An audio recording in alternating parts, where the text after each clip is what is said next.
नमस्कार दोस्तों, मैं प्रशांत सिंह एक लंबे समय के बाद आपके साथ फिर से आपके सम्मुख आपका यूपीपी स्पीड टेस्ट नंबर 125 लेकर के हम आए हैं, जिसके मैथ का डिस्कशन आज करेंगे। ठीक है, तो बगैर समय बर्बाद किए दोस्तों हम लोग चलते हैं अपने क्वेश्चंस पे सीधे।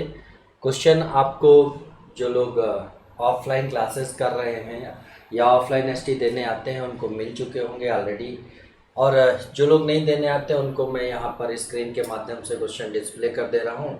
आप सवाल पढ़ें और उत्तर करें। ठीक है, तो चलिए, ये क्वेश्चन है आपका। उम्मीद करते हैं आप सबको दिख रहा होगा। कोई रेलगाड़ी ए से बी तक की दूरी का 1/5 भाग, कोई रेलगाड़ी ए से बी तक की दूरी का 1/5 भाग 8 किलोमीटर प्रति घंटे की गति से तथा चलती है, 1/10 भाग 25 की गति से चलती है, और तथा शेष दूरी 20 किलोमीटर प्रति घंटे की गति से चलती है। तो पूरी यात्रा की औसत गति बतानी है। ठीक है, कुछ करना नहीं है इसमें। आप कोई एक दूरी मान लो जिसका 1/5 भाग निकाल सको, जिसका 1/10 भाग निकाल सको। ठीक है, तो हम लोग क्या करते हैं, एक दूरी मान लेते हैं 500। ऐसा मानते हैं जो 5 और 10 दोनों से कंप्लीटली डिविजिबल हो।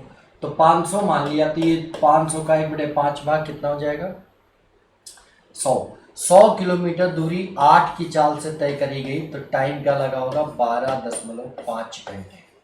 ठीक है, फिर यही 500 का 1/10 भाग तय करता है। 1/10 भाग कितना होगा, 50।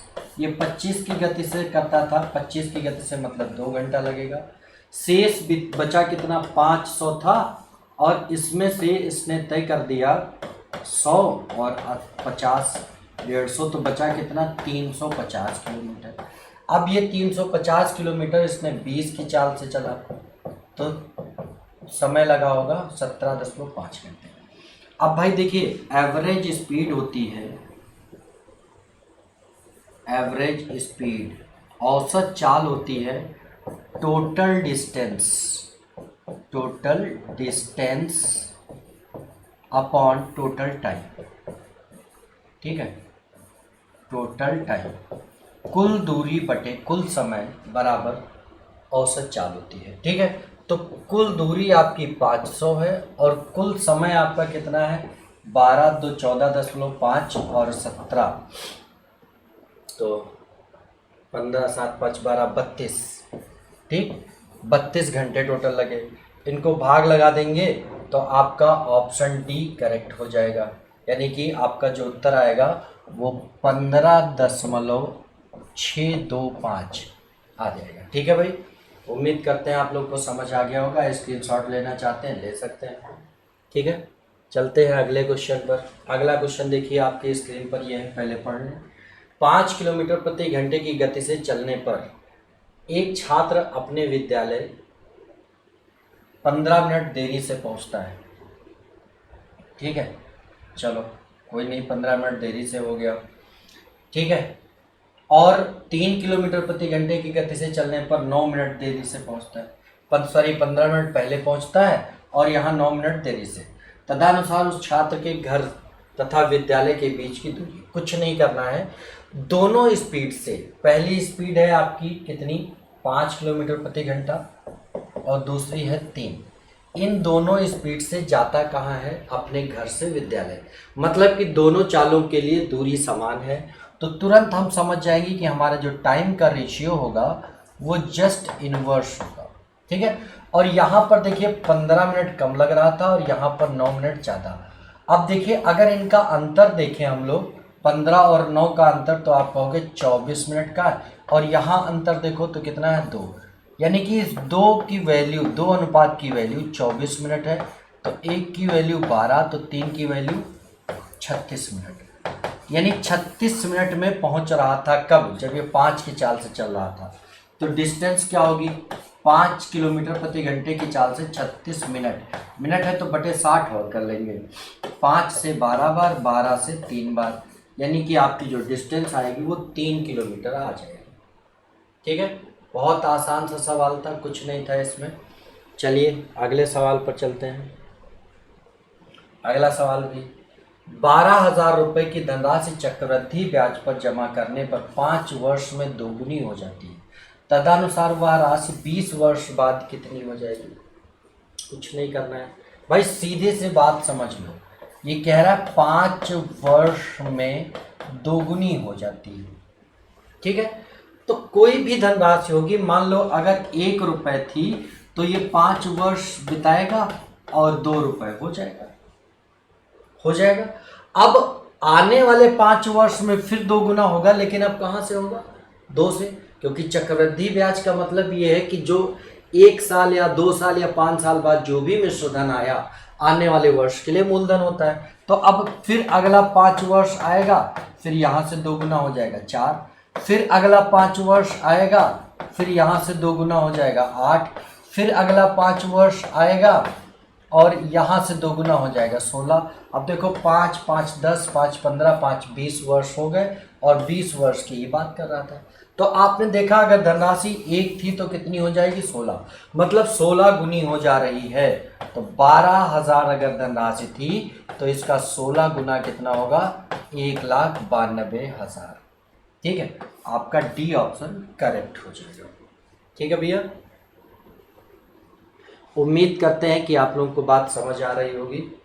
ठीक है, तो आगे बढ़ते हैं इसी बात पे हम लोग। ठीक है भैया, अगला क्वेश्चन देखिए, क्वेश्चन पढ़ लीजिए सब लोग। एक टंकी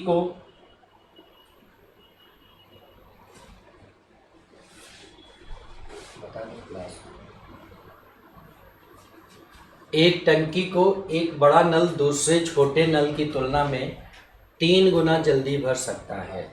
यदि दोनों नल मिलकर टंकी को 36 मिनट में भर सकते हों तो छोटा नल अकेले उसे भरने में कितना समय लेगा? बहुत आसान सा सवाल है, इसमें कुछ नहीं है। ठीक है, ये कह रहा है कि एक नल ए मान लेते हैं, दूसरा बी मान लेते हैं। ठीक है, बड़ा नल दूसरे नल की तुलना में 3 गुना जल्दी भरता है। ठीक है, अगर इसको बड़ा मान लें, इसको छोटा मान लें, तो ये 1 समय लेगा, तो ये कितना लेगा? 3 लेगा। एक बड़ा नल दूसरे के, ये समय का अनुपात हो गया, तो इनकी क्षमता का अनुपात क्या हो जाएगा? इफिशियंसी का। एकदम जैसे अभी थोड़ी देर पहले स्पीड और टाइम के साथ किया था, वही यहाँ पर इफिशियंसी और टाइम के साथ होगा, 1:3 हो जाएगा। ठीक है, अब कह रहा है कि दोनों मिल करके, इफिशियंसी का मतलब अगर ये 1 भरेगा तो ये 3 भरेगा, दोनों मिलके कितना भरेंगे? 4। 1 मिनट में 4 भर रहे हैं और 36 मिनट तक चला दिया तो कितना भर देंगे? 144। अब ये काम हो गया आपके पास 144, यानी कि कार्य इज इक्वल टू होता है इफिशियंसी इंटू टाइम। अब दोनों का टाइम दिया था तो दोनों की इफिशियंसी से गुणा लगा दिया। अब कह रहा है तो छोटा नल अकेले उसे भरने में कितना समय लेगा? छोटा नल भाई ये वाला माना था, अगर ये माना था तो इसकी क्षमता 1 है, 144 काम है और 1 मिनट में 1 भरता, तो समय कितना लगाएगा? 144 मिनट, यानी सी ऑप्शन आपका करेक्ट हो जाएगा। ठीक है, कितना आसान है। अगला, एक वर्ग और एक आयत के क्षेत्रफल बराबर है। ठीक है, फिर कह रहा है आयत की लंबाई वर्ग की भुजा की लंबाई से 5 सेंटीमीटर अधिक है और चौड़ाई वर्ग की भुजा की लंबाई से 3 सेंटीमीटर कम है, तो आयत का परिमाप क्या होगा? कुछ नहीं है, वर्ग की भुजा a मान लो, तो इसकी लंबाई आयत की a+5 होगी और चौड़ाई होगी a-3। ठीक है, और दोनों का क्षेत्रफल, वर्ग का क्षेत्रफल a² होगा, बराबर दिया है a+5 और इंटू a-3। ठीक, अब इनका कर लो आपस में गुणा, तो a² बराबर आएगा a² + 5a - 3a - 15। a² cancel, 5 में 3 चला जाएगा, आपका आ जाएगा 2, तो 2a बराबर 15, a बराबर आ जाएगा 15/2, भुजा आ गई वर्ग की। ठीक है, हमसे पूछा है परिमाप। परिमाप क्या होता है भाई? 2l + b। तो एल आपको पता है, बी आपको पता है, जोड़ करके 2 गुना कर दो। तो हमने किया 2, एल है आपका ए प्लस 5, बी है ए माइनस 3, तो ये हो जाएगा 2 इंटू 2a प्लस 2। अब ए की वैल्यू रख देंगे यहाँ पर 15/2, ठीक है। तो आपका क्या हो जाएगा, इसको चाहे गुणा कर लो तो आपका हो जाएगा 4a, ये यहाँ से यहाँ लिख दे रहे हैं भाई, 4a प्लस 4। अब a की वैल्यू 4 इंटू 15/2 प्लस 4, इससे ये कैंसिल, 2/15 2 जा 3, 30 प्लस 4 यानी 34 आपका आंसर हो जाएगा, ठीक है। क्लियर भाई? चलिए अगला सवाल देखते हैं। ए बी सी एक व्यापार में साझेदार है।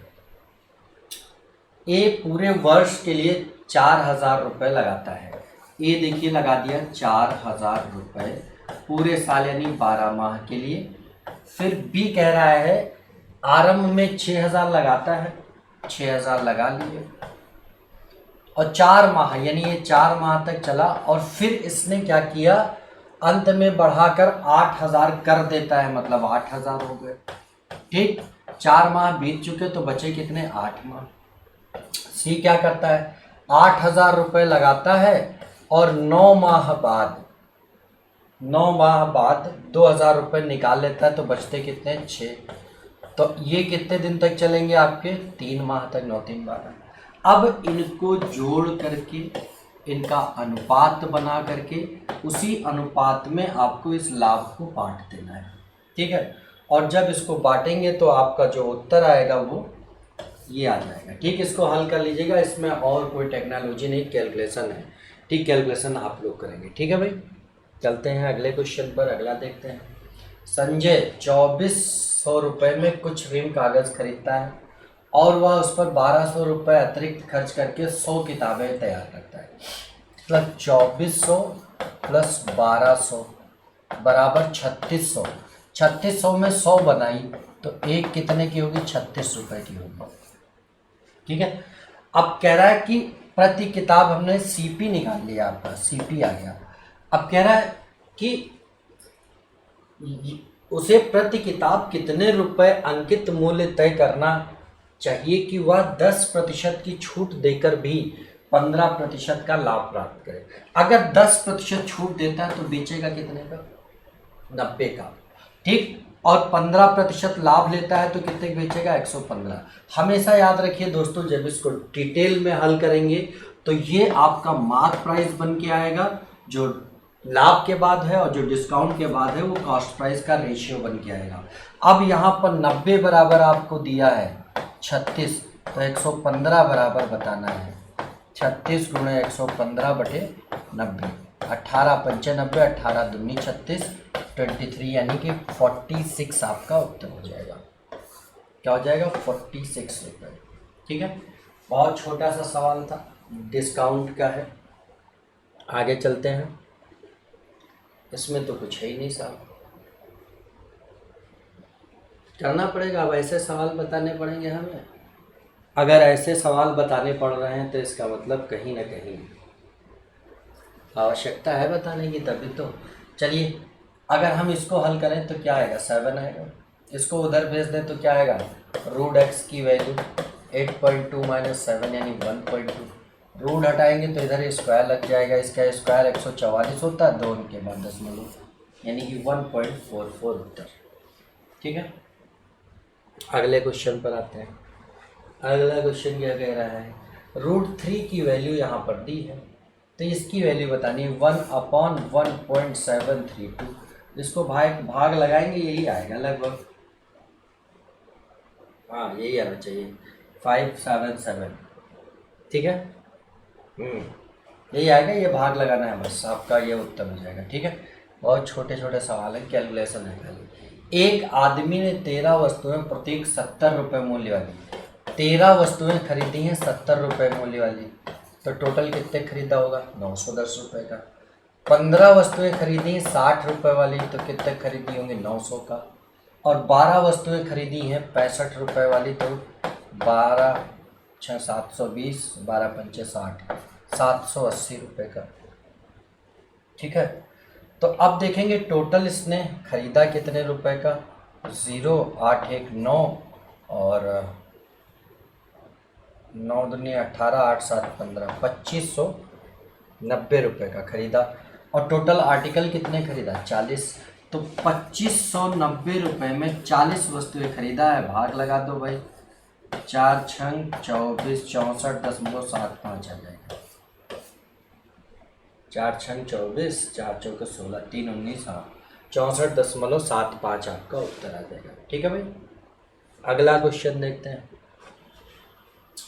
एक परिवार का वर्ष के पहले 3 माह का औसत वार्षिक खर्च, 3 माह में औसतन 2200 खर्च किया, तो टोटल 6600 रुपये खर्च किया। अगले 4 महीने में 2500, 2250 रुपये, तो 25 चौके 800, 25 चौके 100, 9000 यहाँ पर। ठीक है, फिर अंतिम 5 माह में, 5 माह में 3120 रुपये, तो टोटल कितना, 0, 5 दूनी 10, 5 चक्कम 5 और 1 6, 15,600। तो फाइनली देखेंगे टोटल 31,200 रुपये का उसने खरीदा। ठीक है, ये खर्च किए, 31,200 रुपये खर्च किए और 1260 रुपये बचत करी, तो आय कितनी रही होगी, तो आप कहोगे 32,460 रुपये आय रही होगी।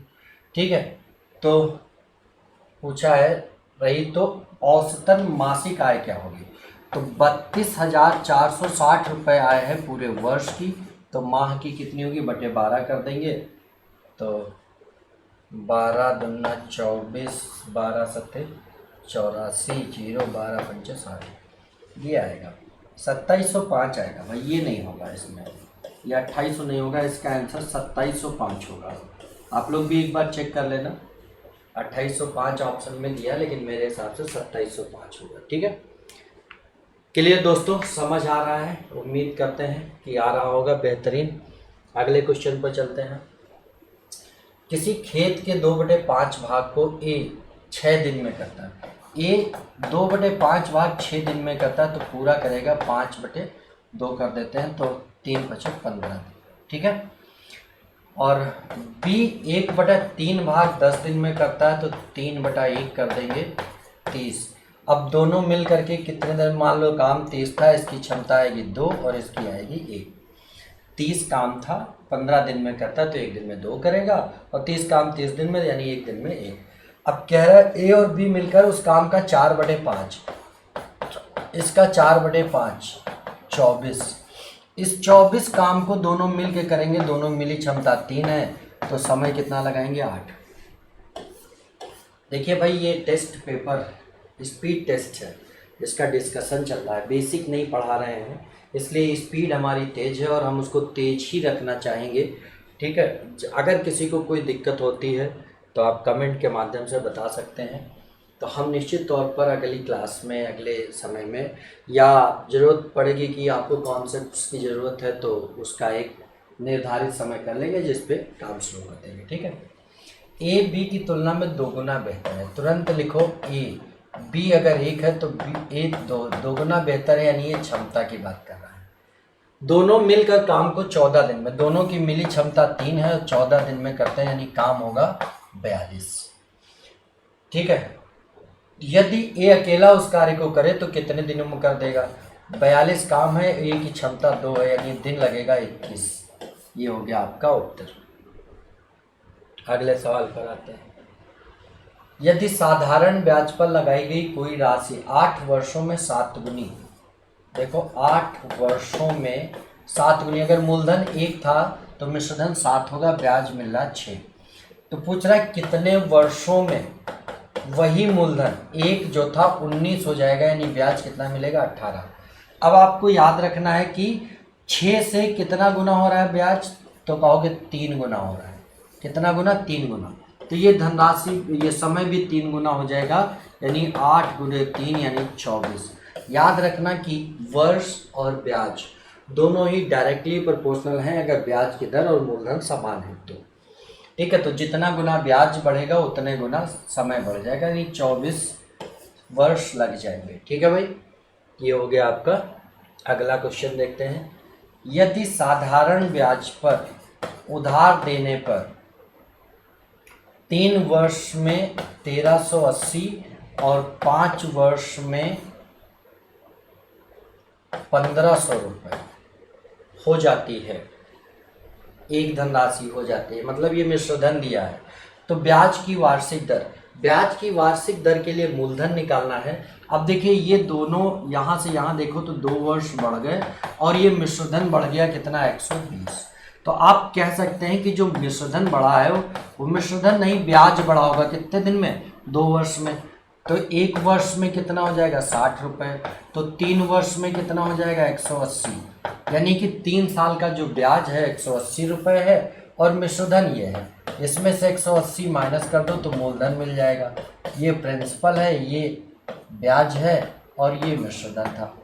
ठीक है, तो अब ब्याज की दर निकालनी है। तो 60 रुपये ब्याज मिला है मूलधन से, मूलधन 1200 रुपये, कितना परसेंट मिला, तो 12 पंचे 60 यानी 5% होता है। ये आपका आंसर है। ठीक है भाई, ये देखिए बहुत डिटेल समझा नहीं रहे हैं, बेसिक लेवल, जीरो लेवल वाला। हम बस क्वेश्चन हल करना बता रहे हैं आपको फटाफट कैसे इम्तिहान में करने होते हैं। ठीक है, रमन अपनी आय का 80% व्यय कर देता है उसकी आय में। देखिए ये हम बहुत पहले बताए हैं, व्यय और बचत अगर जोड़ दिया जाए तो आय बनती है, और ये जहाँ पर भी बनता है वहाँ एलिगेशन लगा सकते हैं। फिर कह रहा है उसकी आय 25% बढ़ जाती है तथा उसके व्यय में 10%। ये 10% बढ़ा लिया, यहाँ पर बचत में पूछ दिया और आय में दे दिया 25% वृद्धि, लगा दो एलिगेशन। अब इन तीनों में से कुछ गायब है तो निश्चित तौर पर यहाँ इनका अनुपात चाहिए। अनुपात के लिए आय 100 थी, व्यय 80 था, बचत 20 थी, तो व्यय और बचत का अनुपात चाहिए। इसको अनुपात में लाएंगे तो 4:1 हो जाएगा। अब देखो इसका और इसका अंतर एक्चुअल में है कितना, तो आप कहोगे कि इनका और इनका अंतर कितना है, 15। यहाँ कितना दिखा रहा है, 1, यानी इस 1 की वैल्यू 15 होनी चाहिए, तो 4 की वैल्यू कितनी होगी, 60। यानी कि x की वैल्यू जो है वो 25 से 60 ज़्यादा होगी, यानी कितनी हो जाएगी, 85%। ये आपका उत्तर हो गया। ठीक है, डी ऑप्शन करेक्ट हो गया इसका। अगले क्वेश्चन पर चलते हैं। 75,100 रुपये ABC में इस प्रकार बांटना है कि A और B का अनुपात है 5:2, B और C का अनुपात है 7:13। ठीक, इसका इससे गुणा कर दो 35, इसका इससे गुणा कर दो 14। क्यों किया जाता है ये आप लोगों को पता होगा, नहीं पता है तो कमेंट में पूछिए फिर बताऊंगा। ठीक है, अब ABC का कंबाइंड रेशियो बन गया, इसी रेशियो में इसको बांट देना है। इनका योग टोटल 75 बराबर 7500। तो B का पूछा, B का कितना है, 14 बराबर कितना होगा, 1400। ये आपका उत्तर हो जाएगा ए ऑप्शन। क्लियर भाई, अगले सवाल पर चलते हैं। ये बढ़िया सवाल है। 117 को PQR में इतने के अनुपात में, सबसे पहले तो इसका एक कंप्लीट अनुपात बना लो, PQR। ठीक, कंप्लीट अनुपात के लिए आप इनका एक ले लो LCM इनके डिनोमिनेटर का, जो कि 12 है। सबसे डिनोमिनेटर में भाग लगाओ, जो आए यहाँ लिख दो। 2 से भाग लगाया 12 को 6 बार में, 3 से भाग लगाया 4 बार में, 4 से भाग लगाया 3। ये अनुपात में बांटना था। ठीक, इस अनुपात का एग्जैक्ट रेशियो ये है। ठीक है, अब बांट दिया 2:3:4 में। दोनों जगह बांटा किसको है, सिर्फ एक ही धन तो है बांटने के लिए, 117, इसी को बांटा। यानी कि इन दोनों तीनों का योग जो है 13 है यहाँ पर और यहाँ पर 9 है। ये दोनों क्या होनी चाहिए, बराबर। नहीं है तो कर दो, यहाँ 9 से गुणा और यहाँ 13 से कर दो तो ये बराबर हो जाएंगे। ये गुणा इन तीनों में होगा। तो अब देखो PQR का पहला रेशियो क्या बनेगा, 9 छाके 54, 9 चौके 36 और 9 त्रिक 27। बाद में क्या बनेगा, 13 दूना 26, 13 39 और 13 चौके 52। तो पूछा है इनमें से कौन लाभ में रहा। तो लाभ में देखो भाई ये तो नहीं रहा, P वाला तो नहीं रहा, Q वाला लाभ में है, 3 बढ़ गया, इसका भी बढ़ गया, यानी कि Q और R ये दोनों लाभ में रहे। ठीक है भाई, अगला सवाल देखते हैं।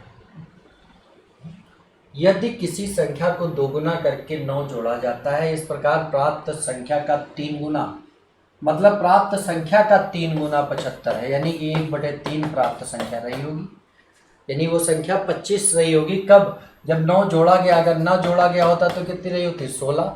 और 16 कब थी? जब 2 गुना था। अगर 2 गुना ना रहा होता तो कितना होता? 8। आपका उत्तर 8 हो गया। बहुत आसान सा सवाल है, कुछ है ही नहीं इसमें। अगला सवाल,